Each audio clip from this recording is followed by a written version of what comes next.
नमस्कार दोस्तों, स्वागत है आप लोग का एक बार फिर से द आईआर शो में। तो दोस्तों, अब यूक्रेन और रशिया के बीच में युद्ध को लेके जिस तरीके से रशिया ने भारत से मदद मांगी थी, उसके बदले में भारत ने क्या किया था कि अब लगभग 3 मिलियन बैरल जो तेल था उसको डिस्काउंटेड रेट पे जिसको ऑफ़र कर रहा था रशिया, उसको भारत ने ख़रीद लिया। तो अब इस दौरान जो है पूरा जो है सिनेरियो फिर ये बनाने की कोशिश की गई कि भारत जो है वो रशिया की इस समय मदद कर रहा है कि जिस समय उसको मदद नहीं करनी चाहिए, क्योंकि जिस तेल को वो ख़रीद रहा है उस तेल के बदले में जो पेमेंट करेगा रशिया को, कहीं न कहीं रशिया उसका इस्तेमाल जो है वो यूक्रेन के साथ युद्ध होने के लिए अपनी फंडिंग के तौर पे करेगा। तो इसके लिए अमेरिका जो है वो कई तरीके से उसने मॉरल इश्यूज़ बनाए, यहाँ तक कि अमेरिका में डिमांड भी उठी कि जो है भारत के ऊपर अब इस चीज़ को लेके सैंक्शंस लगाने चाहिए, क्योंकि वो सीधे जो है वो फंडिंग कर रहा है इस समय रशिया और यूक्रेन वॉर को लेके। हालाँकि अब इस पे अमेरिका तो कुछ बहुत ज़्यादा कर नहीं सकता, क्योंकि अमेरिका वैसे ही अपने बहुत ज़्यादा दुश्मन बना चुका है। तो अब भारत जैसे एक स्ट्रैटेजिक पार्टनर के दुश्मन के रूप में बना लेना कहीं से भी बाइडेन को कहीं से भी एक आप बुद्धिमानी वाला फ़ैसला नहीं कह सकते हैं। तो बाइडेन भी कहीं न कहीं इस बात से जानते हैं। तो अब यहाँ पे उन्होंने नई डेवलपमेंट अब ये देखने को मिली है कि भारत के ऊपर एक मॉरल दबाव बनाने के लिए अब अमेरिका में ये कहा जा रहा है कि हिस्ट्री विल जज इंडिया, कि अब जो भारत कर रहा है रशिया के साथ में, भारत जिस तरीके से मदद कर रहा है रशिया की वहाँ से पेट्रोल ख़रीद के, ये जो है भारत बहुत गलत कर रहा है। और इसके लिए जो मॉरली जो एक ज़िम्मेदारी है वो भारत की बनती है। और आने वाले समय में जब भी इतिहास की बात होगी तो इतिहास में भारत के इस फैसले का जो है जज किया जाएगा कि किस तरीके से भारत ने एक इमोरल काम किया, भारत को रशिया की मदद नहीं करनी चाहिए थी।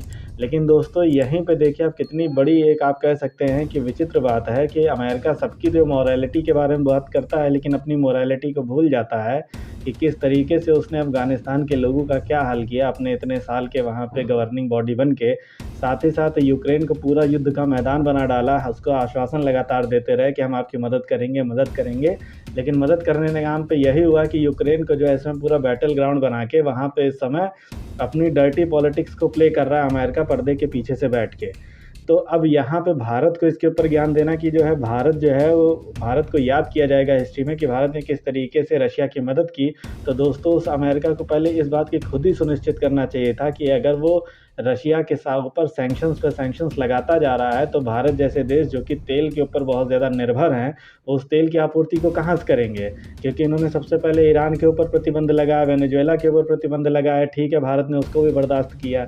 तो ट्रंप के समय में तो भारत मान लीजिए अमेरिका से तेल खरीद लेता था, तो किसी भी तरीके से वो अपनी तेल की ज़रूरतों को पूरा कर रहा था।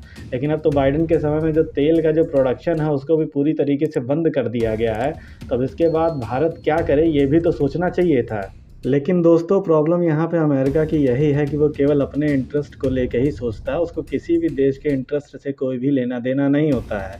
जैसा कि इस पूरे सिनेरियो से वैसे ही क्लियर हो चुका है कि यूक्रेन को किस तरीके से जो है बैटल ग्राउंड बना के उसका किस तरीके से शोषण किया जा रहा है, खाली अपने इंटरेस्ट को साधने के लिए। क्योंकि यूक्रेन तो केवल एक बहाना है अमेरिका को रशिया को किसी न किसी तरीके से कंट्रोल में करना था, और अपनी हेजेमनी को फिर से जो है एस्टेब्लिश करने के लिए उसने यूक्रेन को अपना एक माध्यम बनाया। नहीं तो इसको नाटो की सदस्यता देना कोई बहुत ज़्यादा देर की बात नहीं थी। अगर यूएसए चाहता तो अब तक यूक्रेन को नाटो की सदस्यता मिल सकती थी, लेकिन कहीं न कहीं उनका अपना पॉलिटिकल एजेंडा जो है वो काम कर रहा था। और रही बात दोस्तों तेल खरीदने की, तो भारत इन्होंने तो वैसे भी रशिया के ऊपर सैंक्शंस लगा रखे हैं, तो वैसे भी स्विफ्ट वगैरह सारी जो पेमेंट मॉडल हैं उनके ऊपर तो सैंक्शंस लगे हुए हैं। तो भारत तो अभी भी वैसे भी तुरंत जो पेमेंट है वो रशिया को कर नहीं पाएगा। पेमेंट सेटलमेंट के ऊपर अलग बातचीत चल रही है रशिया और भारत में। और इसके अलावा तेल की बात की जाए तो अभी भी यूरोप के जो देश जो कि नाटो के भी सदस्य हैं, वो जो है भारत से कहीं ज़्यादा जो तेल है और साथ ही साथ जो नेचुरल गैस है उनको लेके जो है वो परचेजिंग कर रहे हैं अभी भी रशिया से। तो भारत उस तरीके से मदद नहीं कर पा रहा है रशिया की, जिस तरीके से अगर कहा जाए तो तेल और नेचुरल गैस को खरीद के यूरोप के खुद के देश कर रहे हैं। तो भारत को ऐसे ब्लेम करना तो कहीं से भी ठीक नहीं है। और एक भारत का कुछ एक कर सकते नहीं है, तो कहीं न कहीं एक होता है ना कि जब आप किसी के ऊपर बहुत ज़्यादा दबाव ना बना सकिए, तो उसको मॉरली जो है आप कहीं न कहीं प्रेशर में लेने की कोशिश करिए कि आप जो है गलत कर रहे हैं, ताकि आप किसी न किसी तरीके से उनके जो आप जो कहना चाह रहे हैं उनकी बातों को मान लें। यहाँ पे यही कोशिश जो है अमेरिका करने की कोशिश कर रहा है, लेकिन भारत ने जो है इन सब चीज़ों पे कोई भी प्रतिक्रिया देने से साफ मना कर दिया है। यानी भारत का कोई भी इंटरेस्ट नहीं है इन सब बातों पे रिएक्शन देने में। फिलहाल आप लोग की जो भी राय है दोस्तों, आप लोग अपनी जो राय है वो कमेंट बॉक्स में शेयर करिए। वीडियो अच्छा लगा हो तो प्लीज़ लाइक करें, दूसरों के साथ ज़्यादा से ज़्यादा वीडियो को शेयर करें, चैनल को सब्सक्राइब करें जिन्होंने ना सब्सक्राइब किया हो। थैंक यू दोस्तों, thank you for watching the video. जय हिंद, जय भारत।